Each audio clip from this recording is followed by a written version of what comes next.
सदर आरिफ अलवी साहब ने छक्का मार दिया। चीफ जस्टिस उमर अता बंदयाल साहब वापिस अपने घर जा रहे हैं। क्या उन्होंने फैसले किए, तरीही फैसले क्या थे, इस पे करेंगे बात।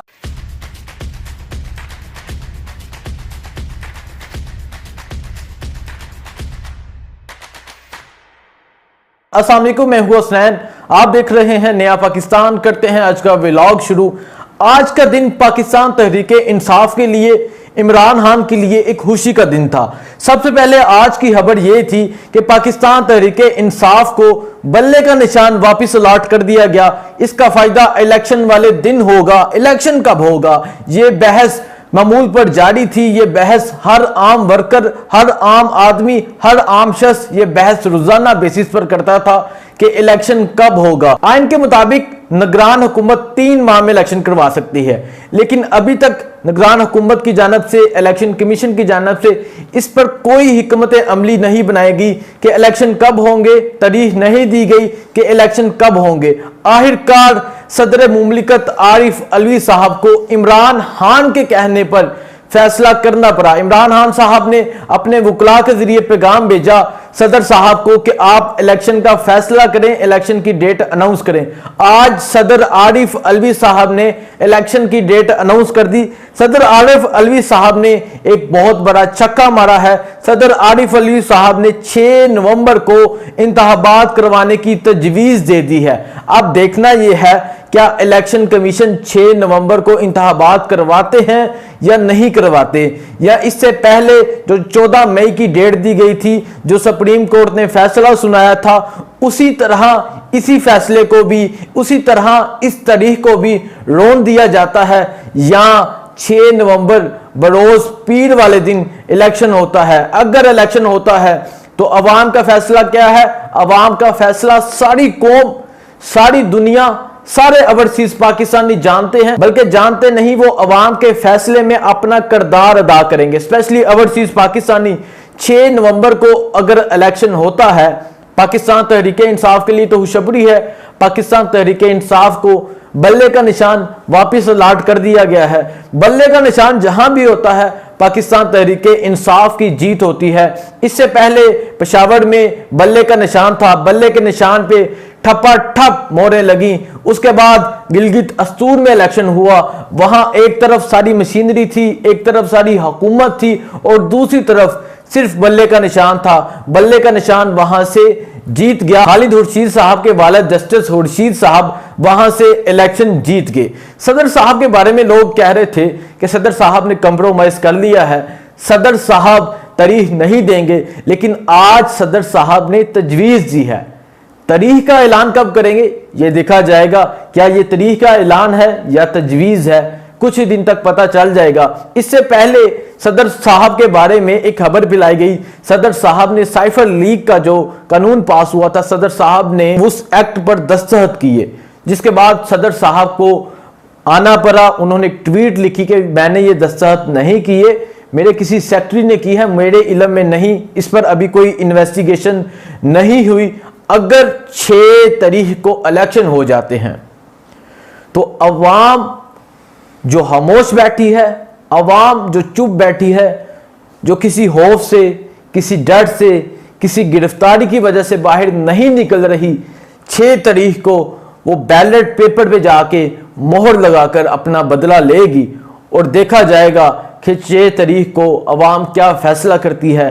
अवाम का फैसला कैदी नंबर 804 होता है, या अवाम का फैसला वो शख्स होता है जो 21 अक्टूबर को पाकिस्तान आ रहा है, जिसका नाम नवाज शरीफ है, जो गुज़िश्ता 3.5 साल से पाकिस्तान से भागा हुआ था।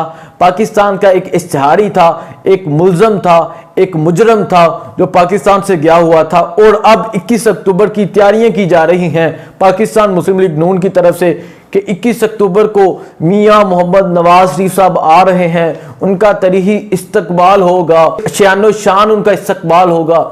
क्या ऐसा होगा, या इमरान खान साहब अटक जेल से बाहर आ जाते हैं? कल इमरान खान साहब की भी जमानत के हवाले से समाअत है। इमरान खान साहब अगर अटक जेल से बाहर आ जाते हैं, दूसरी तरफ अगर नवाज शरीफ साहब पाकिस्तान आ जाते हैं, दोनों को इलेक्शन लड़ने का मौका दिया जाता है, तो पाकिस्तानी अवाम क्या फैसला करेगी ये देखा जाएगा। अब बात करते हैं चीफ जस्टिस उमर अता बंदियाल साहब के हवाले से। उन्होंने आज चीफ जस्टिस हाउस खाली कर दिया है क्योंकि 2 दिन रह गए हैं रिटायर होने में। चीफ जस्टिस साहब ने क्या फैसले किए, एक फैसला सारी पाकिस्तानी कौम को याद होगा, जो फैसला 9 अप्रैल की रात को हुआ था। रात 12 बजे अदालतें खुली थी। एक हंसता बसता चलता फिरता और एक वो मुल्क जो तरक्की की राह पर गामजन था, उसे चोरों के हाथ में, उसे लटेरों के हाथ में, उन लोगों के हाथ में दिया गया जो ये नारा लगाते थे कि वो पाकिस्तान को खुशहाल बनाएंगे, पाकिस्तान में तरक्की लाएंगे, डॉलर को सस्ता करेंगे, पेट्रोल को सस्ता करेंगे, डॉलर को नीचे लाएंगे। उन्होंने क्या किया, इस हवाले से मैं बाद में बात करता हूं।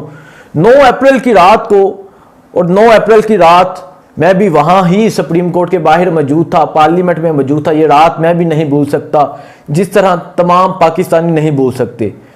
एक डायरी लेकर जाने वाले शख्स को कोई नहीं भूल सकता। एक शख्स जो मुल्क का वजीर आजम था और एक डायरी लेकर गया था, कोई इंसान उस रात को नहीं भूल सकता। उसके बाद मुल्क इन 14 पार्टियों को दिया गया। ये जो फैसला किया था इमरान खान को वजीर आजम से हटाने का, जो रात 12 बजे अदालतें खुली थी, ये चीफ जस्टिस उमर अता बंदियाल साहब की सरबराही में अदालतें खुली थी। अब ये चीफ जस्टिस साहब अपने ओहदे से रिटायर होने जा रहे हैं। ना कोई नैब तरमीम का फैसला किया, ना इलेक्शन के हवाले से कोई फैसला किया। इलेक्शन के हवाले से एक फैसला आया 14 मई को इलेक्शन होगा, इस पर कोई अमल दरामद नहीं हुआ। इलेक्शन कमीशन से नहीं पूछा गया, जो उस वक्त के वजीर आजम थे शहबाज शरीफ साहब, उनसे नहीं पूछा गया। अब ये जा रहे हैं चीफ जस्टिस साहब, जो देखने वाले लोग हैं वो बताएं कि वो चीफ जस्टिस साहब को किन अल्फाज में याद रखेंगे। पाकिस्तानी कौम चीफ जस्टिस साहब को किन अल्फाज में याद रखेगी, क्या अल्फाज, क्या लफ्ज़ इनके लिए बोलेगी, ये सब आप कमेंट में बताइएगा। ये मुल्क जिनको दिया गया कि आए इस मुल्क की बागडोर संभालें, जिन्हें पहले भी मौके दिए गए थे, मुल्क को ठीक करें। एक वो मुल्क जहाँ सेहत कार्ड चलता था, जहाँ लंगरखाने चलते थे, जहाँ पनाहगाहें चलती थी, जहाँ गरीब के पास रोज़गार था, जहाँ पेट्रोल 150 पे था, जहाँ डॉलर 180 पे था, वो मुल्क इन 14 पार्टियों के हाथ में दिया गया। और जब ये आए, इन्होंने अपने केसेस ख़त्म किए, करप्शन की, लंगरखाने बंद किए, सेहत कार्ड बंद किए, सब कुछ वो बंद कर दिया जो एक गरीब शख्स को, जो एक आम शख्स को दिया गया था। इन्होंने जो किया अपने लिए किया, ओहदे के मज़े लिए, वजारत उज़्मा के मज़े लिए, वज़ीरों ने मज़े लिए, और अब बड़े भाई की तरह छोटे भाई साहब भी यहाँ से लंदन चले गए और अब ऐलान कर रहे हैं कि 21 अक्टूबर को आएंगे और आके इलेक्शन मुहिम का आगाज़ करेंगे। इलेक्शन पे आप वोट किस बात के मांगेंगे, किस चीज़ के मांगेंगे? एक गरीब के साथ जो जुल्म किया गया, एक गरीब को खुदकुशी करने पर मजबूर किया गया, इस बात के वोट मांगेंगे? या इस बात के वोट मांगेंगे डॉलर 180 से 300 पे आ गया? या इस बात के वोट मांगेंगे कि पेट्रोल 150 से 300 क्रॉस कर गया? किस बात के वोट मांगेंगे? आटा महंगा, चीनी महंगी, चावल महंगे, दालें महंगी, हर चीज़ महंगी कर दी गई। और अभी कह रहे हैं कि 21 अक्टूबर को आएंगे, आके इलेक्शन मुहिम का आगाज़ करेंगे। पाकिस्तानी कौम, इलेक्शन वाले दिन, अगर 6 नवंबर को इलेक्शन होता है, पाकिस्तानी कौम इलेक्शन वाले दिन बैलेट पेपर पे मोहर लगा के इस चीज़ का बदला लेगी। अब पाकिस्तानी कौम ने देखना है कि उन्होंने क्या फ़ैसला करना है।